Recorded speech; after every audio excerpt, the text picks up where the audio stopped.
الحمد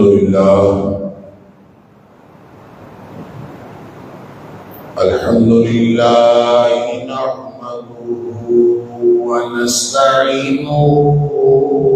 ونستغفره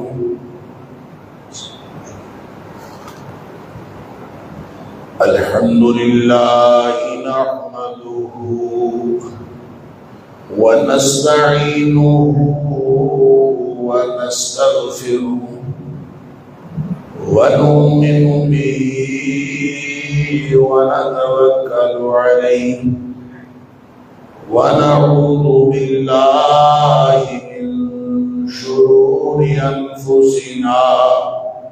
ومن سيئات أعمالنا من يهده الله فلا مضل له ومن يضلل فلا هادي له وأشهد أن لا إله إلا الله وحده لا شريك له وأشهد أن محمدا عبده ورسوله صلى الله عليه وسلم أرسله بالحق بشيرا ونذيرا بين يدي الساعة فمن يطع الله ورسوله فقد رشد واهتدى ومن يعص الله ورسوله فقد ضل وغوى فإنه لا يضر إلا نفسه ولا يضر الله شيئا نسأل الله ربنا أن يجعلنا ممن يطيعه ويطيع رسوله ويتبع رضوانه ويجتنب سخطه فإنما نحن به ولا أما بعد فإن خير الحديث كتاب الله وخير الهدي هدي محمد صلى الله عليه وآله وسلم وشر الأمور محدثاتها وكل محدثة بدعة وكل بدعة ضلالة وكل ضلالة في النار فأعوذ بالله السميع العليم من الشيطان الرجيم من همزه ونفخه ونفثه بسم الله الرحمن الرحيم والفجر وليال عشر والشفع والوتر قسم ہے فجر کی اور قسم ہے 10 راتوں کی اور وہ 10 راتیں جو تاب بھی ہیں اور جفت بھی ہیں صدق اللہ العظیم اللہ کے دنوں میں سے دن اور اللہ کی راتوں میں سے راتیں ساری کی ساری اللہ کی بنائی ہوئی ہیں اور یہ بات میں کئی دفعہ آپ کے سامنے عرض کر چکا ہوں کہ دنوں کی برکت اور نحوست بنیادی طور پر اعمال کے ساتھ تعلق رکھتی ہے. جس طرح کے اعمال کیے جاتے ہیں اسی طرح کا اس کا اثر ہوتا ہے، اس کا امپیکٹ ہوتا ہے. اور وہ دن چاہے دوسروں کے لیے مبارک ہو یا منحوس ہو، جس شخص نے جس طرح کا عمل کیا ہے اس کے لیے وہ دن اسی طرح کا بن جاتا ہے. ویسے تو اللہ کریم نے بعض دنوں کو خاص فضیلت عطا کی ہے، بعض راتوں کو خاص فضیلت عطا فرمائی ہے، لیکن یہ فضیلت ہر شخص کے لیے نہیں، یہ صرف اس شخص کے لیے ہے جس نے ان دنوں میں اللہ کی بندگی کر کے اللہ کو راضی کرنے کی کوشش کی اور نیکیاں کر کے اپنے گناہ بخشوانے کی کوشش کی، اس کے لیے وہ دن مبارک ہے۔ تخصیص یقیناً اللہ نے فرمائی، لیکن مبارک اور منحوس کا فیصلہ انسان کے عمل پر ہوتا، اور اس کی سب سے بڑی مثال جب اللہ نے قوم عاد پر عذاب بھیجا تو اللہ تعالیٰ نے ان کو ایام نحسات فرمایا، فی ایام نحسات، ان کے اوپر جو عذاب آیا ہے وہ منحوس دنوں میں آیا۔ تو وہ منحوس دن کون سے ہیں جن کے اندر ان کے اوپر عذاب آیا؟ اللہ کریم قرآن میں فرماتا ہے وہ منحوس دن ہے۔ اور وہ کون سے دن ہیں؟ خود ہی قرآن دوسری جگہ فرماتا ہے 7 لیال و 8 ایام حسوما، 7 راتیں اور 8 دن مسلسل۔ اب 7 راتیں اور 8 دن مسلسل گن لیں، چاہے وہ کسی بھی دن سے عذاب شروع ہوا ہو، اگر وہ 7 راتیں اور 8 دن مسلسل ہے تو اس میں سوموار بھی آ گئی، اس میں جمعرات بھی آ گئی، اس میں جمعہ بھی آ گیا، جمعے کی مبارک گھڑیاں بھی آ گئی، شب جمعہ کی مبارک گھڑی بھی آ گئی، اور وہ ساری کی ساری مبارک گھڑیاں جن میں اللہ انسانوں کی دعائیں سنتا ہے اور قبولیت کی گھڑیاں ہوتی ہیں، وہ بھی ساری اس کے اندر آئیں، اور ان سب کو اللہ تعالیٰ فرما رہا ہے فی ایام نحسات، یہ سارے کے سارے منحوس دن تھے۔ تو نتیجہ یہ نکلا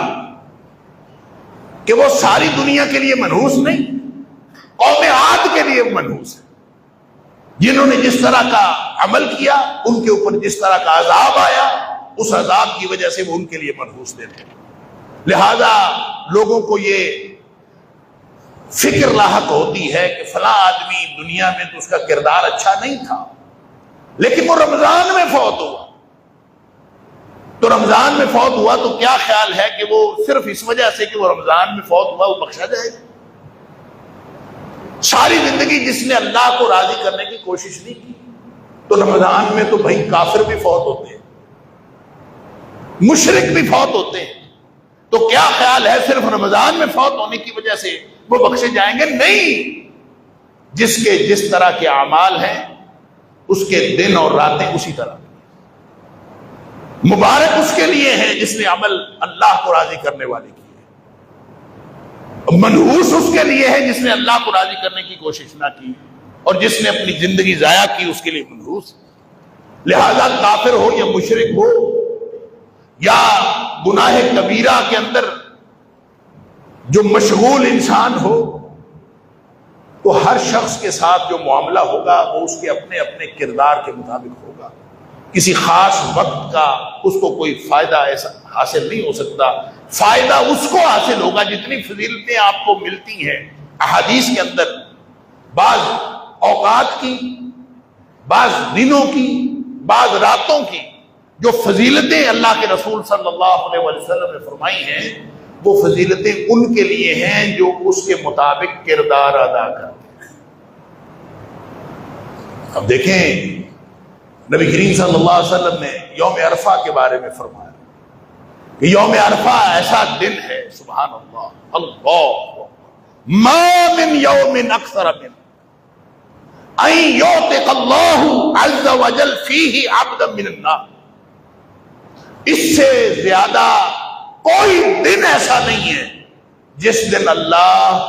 اپنے بندوں کو جہنم سے آزاد کرتا ہو، سب سے زیادہ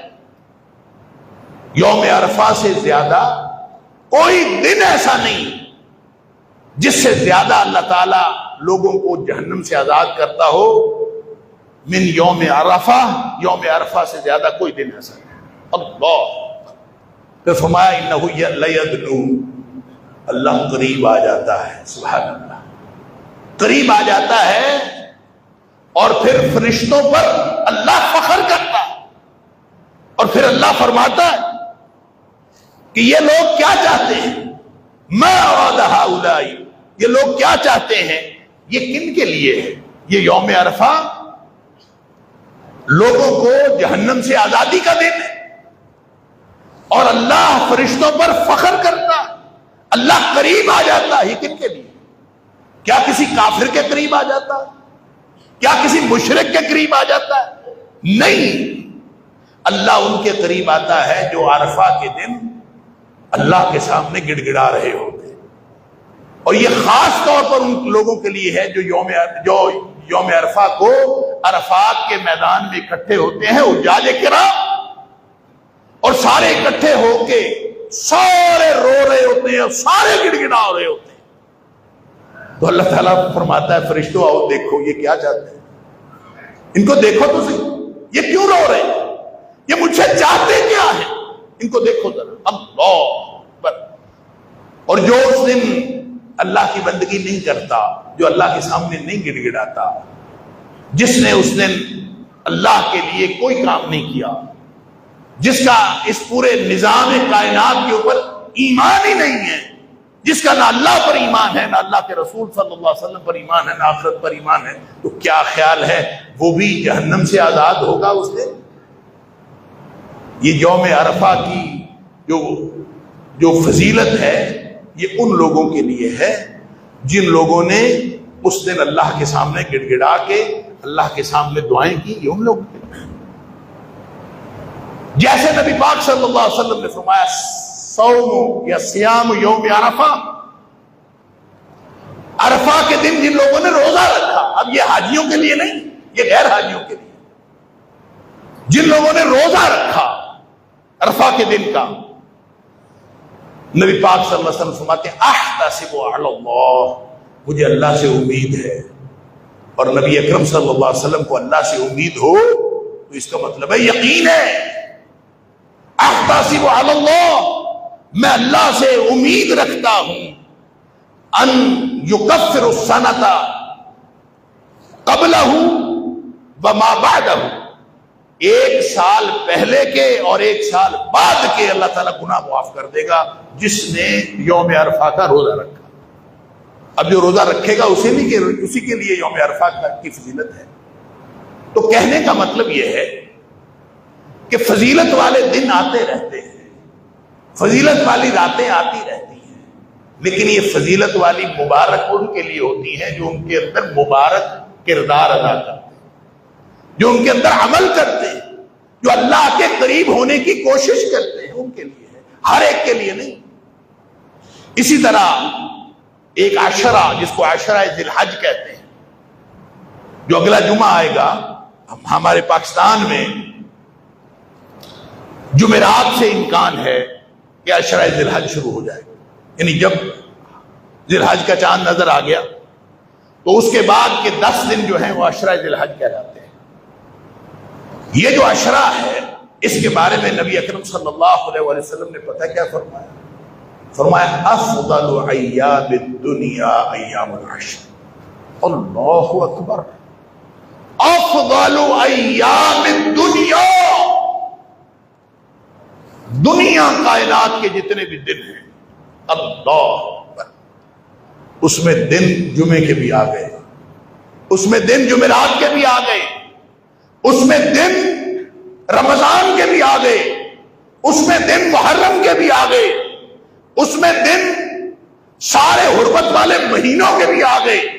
فرمایا افضل ایام الدنیا، دنیا کائنات کے سارے دنوں میں سے بہترین اور افضل دن جو ہیں ایام العشر، یہ جو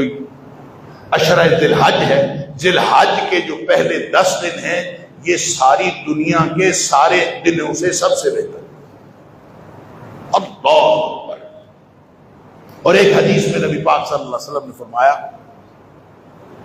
کہ ما من الایام احب الی اللہ العمل فیہن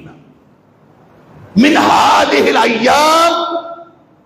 یہ جو 10 دن ہیں ان 10 دن میں جو کیا گیا عمل ہے وہ سارے سال میں کیے گئے اعمال میں سے سب سے زیادہ اللہ کو پسند ہے۔ انسان نے جب کبھی جو بھی عمل کیا ہو ان سب اعمال سے زیادہ پسند اللہ کو ان 10 دنوں میں کیا گیا عمل۔ لوگوں نے تو یہ سنا ہوا تھا کہ اللہ کے راستے میں جو جہاد کرنا ہے، اللہ کے راستے میں جو قتال کرنا ہے، جہاد کی بھی اعلیٰ ترین قسم قتال، وہ سب سے زیادہ اللہ کو پسند ہے۔ لوگوں نے تو یہی سنا ہوا تھا، کیونکہ قرآن نے کہا ان اللہ یحب الذین یقاتلون فی سبیلہ کأنہم بنیان مرصوص فی سبیلہ صفا کأنہم بنیان مرصوص، جو اللہ کے راستے میں یوں ڈٹ کر لڑتے ہیں جیسے سیسا پلائی ہوئی دیوار۔ لوگوں نے تو یہی سنا، لہذا لوگوں نے سوال کیا اللہ کے رسول صلی اللہ علیہ وسلم، آپ جب فرما رہے ہیں کہ ان 10 دنوں میں کیا گیا عمل سب سے زیادہ اللہ کو پسند ہے اور کوئی عمل اس کے علاوہ اللہ کو پسند نہیں ہے اتنا جتنا ان 10 دنوں میں کیا گیا عمل ہے، تو صحابی پوچھتا ہے وَلَلْ جِهَادُ فِي سَبِيلِ اللَّهِ، اللہ کے رسول صلی اللہ علیہ وسلم جہاد فی سبیل اللہ بھی اتنا افضل نہیں؟ آپ فرما رہے ہیں ان 10 دنوں میں کیا گیا عمل جو ہے وہ سب سے زیادہ اللہ کو پسند اور افضل ہے، تو کیا جہاد فی سبیل اللہ بھی اتنا پسند نہیں اللہ کو جتنا اس 10 دنوں میں کیا گیا عمل ہے؟ وَلَلْ جِهَادُ فِي سَبِيلِ اللَّهِ۔ اللہ نبی اکرم صلی اللہ علیہ وسلم نے جواباً فرمایا وَلَلْ جِهَادُ فِي سَبِيلِ اللَّهِ، جہاد فی سبیل اللہ سے بھی زیادہ پسند ہے اللہ کو وہ عمل جو ان 10 دنوں میں کیا گیا۔ اللہ، البتہ ایک استثناء نبی پاک صلی اللہ علیہ وسلم نے فرما دیا، الا من، سوائے اس شخص کے خرج بنفسہ ومالہ، یا خرج یخاطر بنفسہ ومالہ، وہ نکلتا ہے اس کو اپنی جان کا بھی خطرہ ہے اور اپنے مال کا بھی خطرہ، جان ہتھیلی پہ لے کے نکلتا ہے، یخاطر بنفسہ ومالہ، اللہ، یعنی ایسا محاذ جنگ گرم ہے کہ وہ نکلتا ہے، اس کو اپنی جان کا بھی خطرہ ہے، اپنے مال کا بھی خطرہ ہے، اور یوں نکلتا ہے، یخاطر، خرج یخاطر بنفسہ ومالہ، اپنی جان بھی ہتھیلی پہ لے کے نکلتا ہے، مال بھی ہتھیلی پہ لے کے نکلتا ہے، وَلَمْ يَرْجِعْ بِشَيْءٍ، نہ مال واپس آتا ہے نہ جان واپس آتی ہے، دونوں ہی اللہ کے راستے میں قربان کر کے آ جاتا ہے۔ اگر کسی نے یہ کیا ہو تو وہ عمل میں بڑھ جاتا ہے اس شخص سے جس نے ان 10 دنوں میں عمل کیا ہو، وگرنہ عام جہاد فی سبیل اللہ سے بھی زیادہ پسند ہے اللہ کو ان 10 دنوں میں کیا گیا عمل۔ اللہ اکبر، ہم نے تو آج تک یہی سنا تھا کہ جو رمضان کا آخری عشرہ ہے وہ بڑا فضیلت والا ہے، اور رمضان کے آخری عشرے میں نبی اکرم صلی اللہ علیہ وآلہ وسلم جب عشرہ داخل ہوتا تھا، شد میزرہ، نبی پاک صلی اللہ علیہ وسلم کمر کس لیتے تھے، وَأَحْيَا لَيْلَهُ، اپنی راتوں کو جاگتے تھے،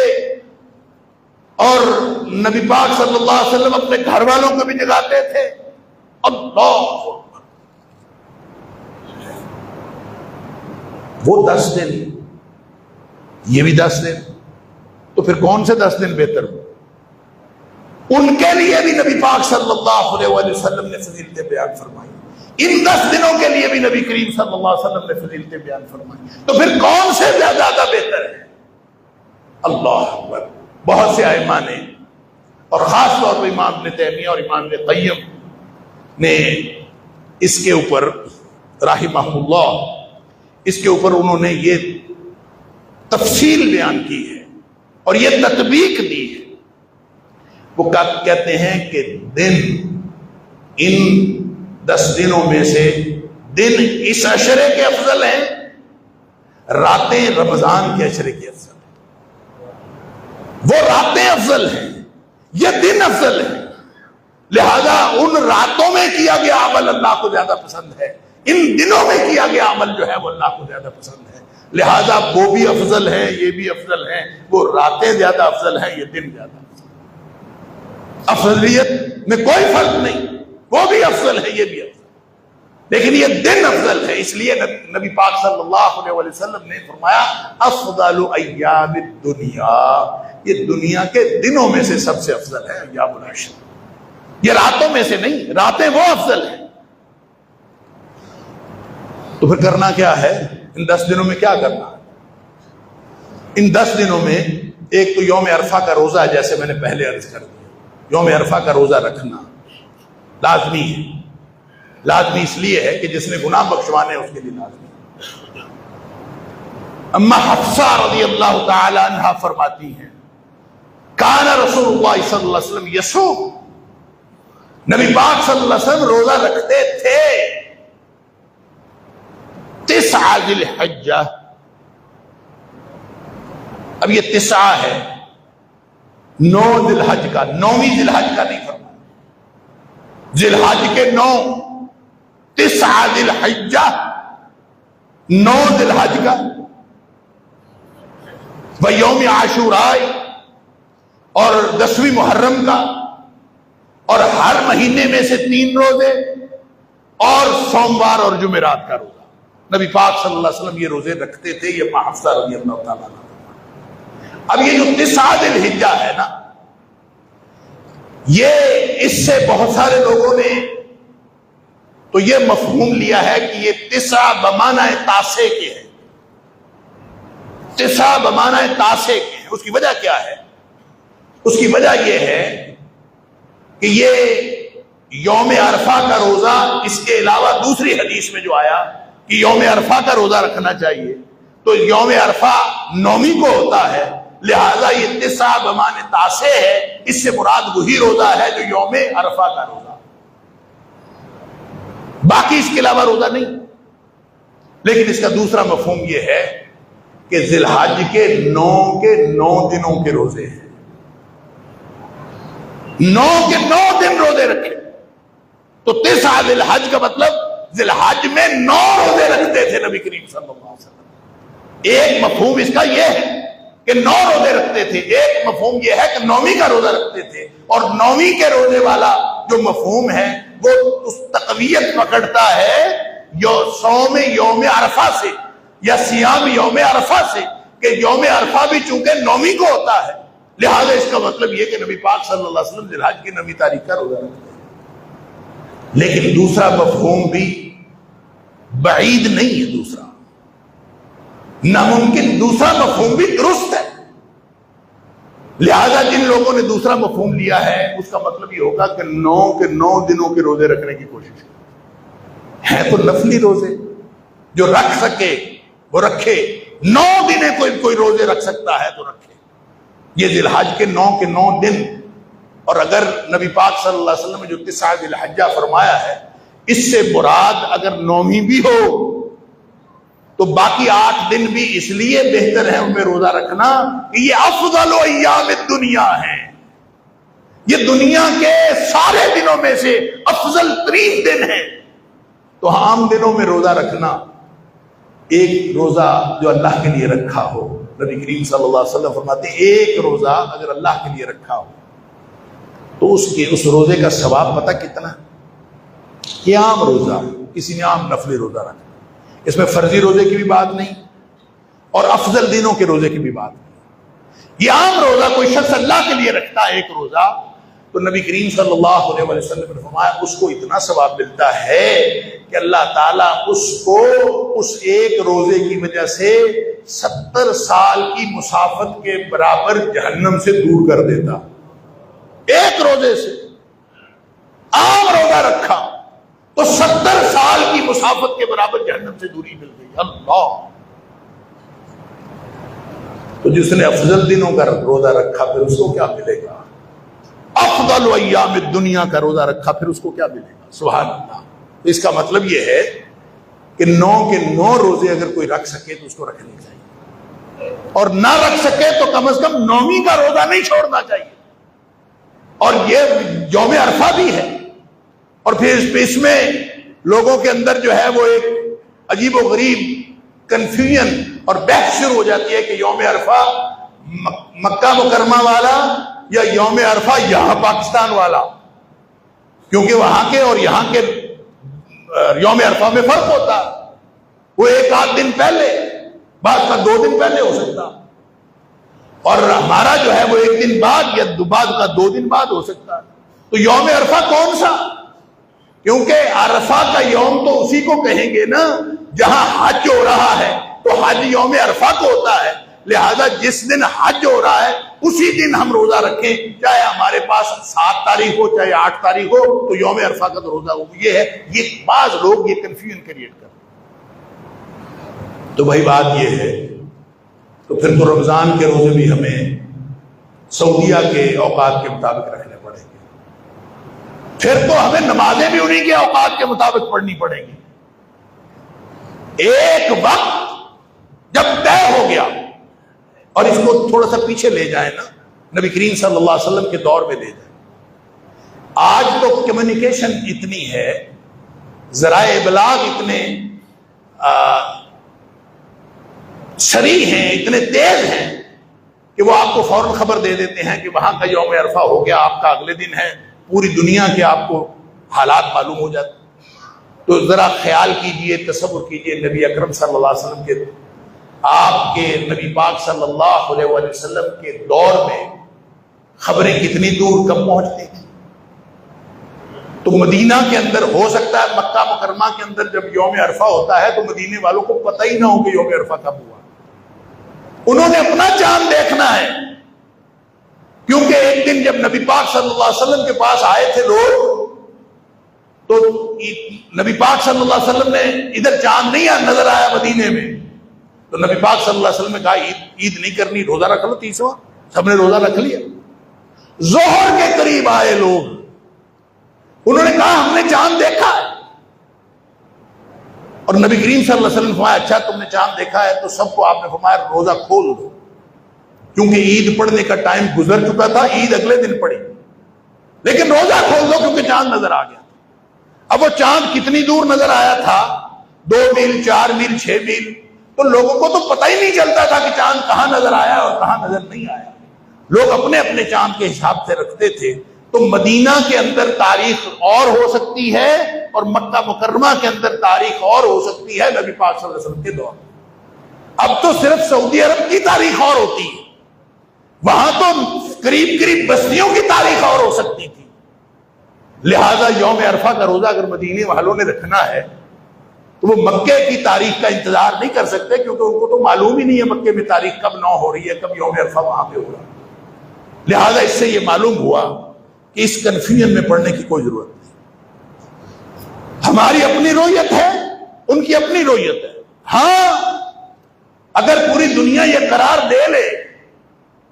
کہ سعودی عرب کی رویت کو پوری دنیا کی رویت قرار دے دیا جائے، اگر علماء یہ فتویٰ دے سکیں، اور میں نے کئی دفعہ یہ بات عرض کی ہے کہ مجھے لگتا ہے کہ یہ ہو جانا ہے، لیکن اس میں 15-20 سال ابھی لگیں گے، 15-20 سال ابھی لگیں گے، ہمارے فوت ہو جانے کے بعد شاید یہ ہو، لیکن یہ ہو جانا اس کے دلائل الگ ہیں، لیکن بہرحال چونکہ اس وقت رویت اپنی اپنی ہے، اور ہمارے ملک کی رویت ہماری ہے، ان کی رویت ان کی ہے، تو نبی پاک صلی اللہ علیہ وسلم کے دور میں بھی ہر بستی کی رویت اپنی ہوتی تھی، اس لیے اس پاکستان کی بستی کی جو رویت ہے وہ قرار پائے گی ہمارے یوم عرفہ کو مقرر کرنے کے لیے، اور جس نے 9 تاریخ، جس دن ذی الحج کی 9 تاریخ ہوگی وہی یوم عرفہ ہوگا، اور اسی کو نبی پاک صلی اللہ علیہ وسلم نے 9 ذی الحجہ، حفصہ رضی اللہ تعالیٰ عنہ نے جو فرمایا 9 ذی الحجہ کہ آپ 9 ذی الحج کا روزہ رکھتے تھے، تو وہ وہی یوم عرفہ ہے، لہذا ایک کو یوم عرفہ کا روزہ رکھنا ہے، اور وہ اسی دن ہے جس دن ہماری 9 تاریخ ہوگی انشاءاللہ، 9 ذی الحج ہو، اور اگر کسی کو اللہ تعالیٰ توفیق دے وہ تو 9 کے 9 روزے رکھ لے، اس میں پھر وہ والا یوم عرفہ بھی آ جائے گا جو سعودی عرب والا یوم عرفہ ہے، وہ بھی آ جائے گا، اور جس نے اس طرح تسلی کرنی ہے اس کی یہ بھی تسلی ہو جائے گی، 9 کے 9 روزے۔ اور دوسری چیز، ویسے تو سارے اعمال کے اندر محنت کرنی چاہیے، نوافل کے اندر، قرآن کی تلاوت کے اندر، نمازوں، قرآن کو زیادہ زیادہ پڑھنے کے اندر، سب۔ حضرت سعید بن جبیر کے بارے میں آتا ہے کہ سعید بن جبیر رحمہ اللہ تابعی ہیں، بڑے مشہور تابعی، وہ اتنی محنت کرتے تھے جب یہ ایام آ جاتے نا، کان سعید بن جبیر يقدر علیہ، یہاں تک کہ صورتحال یہ ہو جاتی تھی کہ اپنی ہی محنت، طے کی ہوئی محنت، اپنا ہی، مثلا میں اتنے نوافل پڑھوں گا، مثلا میں اتنا قرآن پڑھوں گا، مثلا میں اتنا صدقہ کروں گا، وہ اپنے اوپر جو طے کر لیتے تھے وہ اتنا زیادہ طے کر لیتے تھے کہ بعض اوقات اسی کا بوجھ برداشت کرنا ممکن نہیں رہتا تھا، اس قدر محنت کرتے تھے کہ اس کا بوجھ برداشت کرنا ممکن نہیں رہتا تھا۔ لہذا عمومی اعمال کے اندر جتنی محنت ہو سکتی ہے محنت کرنی چاہیے۔ باقی روزہ ہے، خصوصی طور پر روزہ رکھنا چاہیے۔ پھر تکبیریں ہیں، تکبیریں کہنی چاہیے۔ نبی کریم صلی اللہ علیہ وسلم ایک حدیث کے اندر ہے فَأَكْثِرُوا فِيهِنَّ، یہ دن جو ہیں بہت افضل دن ہیں، اس کے بارے میں وہی الفاظ ارشاد فرمائے، پھر فرمایا فَأَكْثِرُوا فِيهِنَّ، پس ان دنوں میں کثرت کرو، کس چیز کی؟ من التحلیل والتکبیر والتحمید، لا الہ الا اللہ کہنے کی کثرت کرو، اللہ اکبر کہنے کی کثرت کرو، اور الحمدللہ کہنے کی کثرت کرو، ان چیزوں کی کثرت کرو جن کو ہم تکبیرات عید کہتے ہیں یا تکبیرات تشریق کہتے ہیں، وہ گویا پورے کے پورے عشرے کے اندر وہ تکبیرات پڑھنی چاہیے۔ اور حضرت ابن عمر رضی اللہ تعالیٰ عنہ اور حضرت ابو ہریرہ رضی اللہ تعالیٰ عنہ کے بارے میں آتا ہے کہ یہ دونوں جو ہیں باہر نکل جاتے تھے، یخرجان، یہ دونوں نکل جاتے تھے الی السوق، گلیوں میں نکل جاتے تھے، بازاروں میں، اور کیا کرتے تھے؟ یکبران، یہ گلیوں بازاروں میں تکبیریں پڑھتے رہتے، اللہ اکبر، اور وہ تکبیریں پڑھتے تھے وَيُكَبِّرُ النَّاسُ بِتَكْبِيرِهِمَا، اور لوگ بھی ان کو دیکھ کر ان کی تکبیر کے پیچھے پیچھے تکبیر پڑھنا شروع کر دیتے۔ ایسا ماحول کریٹ ہوتا ہو، یعنی گلیوں بازاروں میں ہر طرف تکبیر ہو رہی ہے۔ کیوں؟ نبی پاک صلی اللہ علیہ وسلم کا حکم ہے کہ ان 10 دنوں میں یہ بڑے افضل دن ہیں، اللہ کو بڑے پسند ہیں، اور ان میں تحلیل،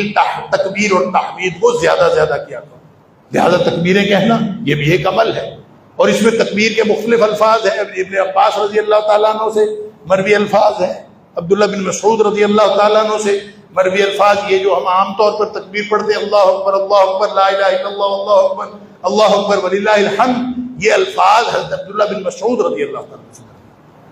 مختلف صحابہ سے مختلف الفاظ ہیں تھوڑے بہت فرق کے ساتھ، تو یہ تکبیریں کہنی چاہیے۔ اور ایک چیز یہ کہ جس نے قربانی کرنی ہے، نبی پاک صلی اللہ علیہ وسلم نے فرمایا کہ جب یہ 10 دن آ جائیں اور کوئی شخص جو ہے وہ ارادہ رکھتا ہو، ومن اراد ان یضحی، اس نے قربانی کرنے کا ارادہ کیا ہوا ہو، فلا یاخذن من شعرہ ولا من اظفارہ، نہ وہ بال کاٹے گا ان 10 دنوں میں، نہ وہ ناخن کاٹے گا۔ لہذا یہ اس کے اوپر تو پابندی ہو گئی، جس نے قربانی کرنی ہے اس کے اوپر یہ پابندی ہے کہ وہ ناخن اور بال نہ کاٹے ان 10 دنوں کے اندر۔ جس نے اس سے پہلے کاٹنے کاٹ لے۔ ہمارے ہاں عشرہ ذو الحج شروع ہونے کا امکان 29 مئی کو ہے، اور اس سے پہلے جتنے کسی نے حجامت وغیرہ بنانی ہے تو بنا لے۔ ان 10 دنوں میں خاص طور پر وہ لوگ جنہوں نے قربانی کرنی ہے ان کے اوپر پابندی۔ باقی رہے وہ لوگ جنہوں نے قربانی نہیں کرنی، تو وہ بھی اگر ان 10 دنوں میں بال اور ناخن نہ کاٹیں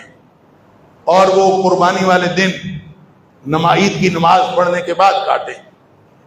تو ان کے لیے فضیلت یہ ہے کہ ان کو قربانی کا ثواب ملے گا۔ کیونکہ ایک شخص آیا نبی پاک صلی اللہ علیہ وسلم کے پاس، اس نے کہا اللہ کے رسول صلی اللہ علیہ وسلم میرے پاس قربانی کرنے کے لیے کچھ بھی نہیں ہے، اور میں کیا کروں؟ ایک دودھ دینے والی بکری گھر میں کھڑی ہوئی ہے، تو کیا میں اس کو اللہ کے راستے میں قربان کر دوں؟ نبی کریم صلی اللہ علیہ وسلم نے فرمایا کہ وہ بکری سے دودھ ملتا ہے، تیرے بچوں کو مل جاتا ہے، اگر تو اس کو بھی قربان کر دے گا تو تیرے بچوں کو دودھ کہاں سے ملے گا؟ آپ نے فرمایا نہ، اس کو قربان نہ کر۔ آپ نے فرمایا تو یہ کرنا کہ جس دن عید والا دن ہو، عید کی نماز پڑھنے کے بعد اپنے بال کاٹ لینا اور اپنے ناخن کاٹ لینا، تجھے اللہ تعالیٰ قربانی کا ثواب دے دے گا۔ لہذا جن لوگوں نے قربانی نہیں کرنی وہ نہیں کر سکتے، تو وہ یہ فضیلت حاصل کر سکتے ہیں۔